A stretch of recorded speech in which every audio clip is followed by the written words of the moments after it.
Good morning po mga idol. Welcome to my daily vlog. Ayan, today menu is chicken sinampalukan. So ayan na po yung chicken.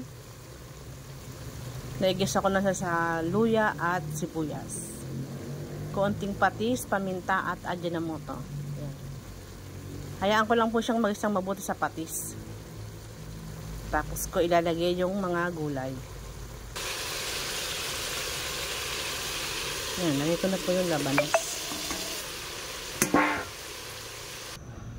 Ayan po, pagkalagay ng labanos ay nilagyan ko muna siya ng kaunting sabaw.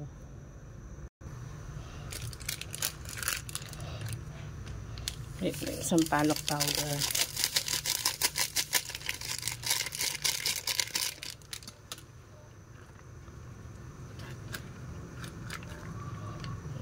Lagyan ko siya ng kaunting oyster sauce. Pambalance po ng ating lasa.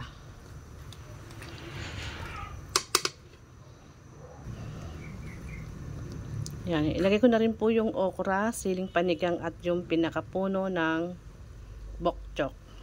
Yan. Hindi po kangkong ang aking inilagay.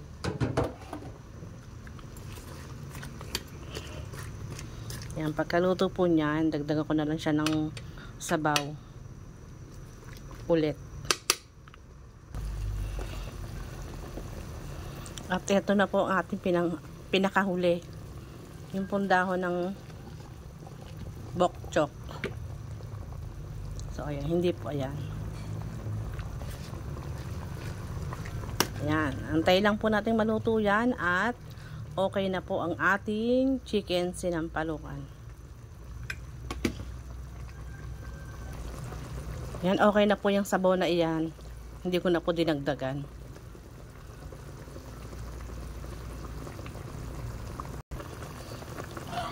So, ayan na guys. Luto na ang aking chicken sinampalukan. Yan lang po muna for today's video. Like and share. Follow me for more. Thanks for watching.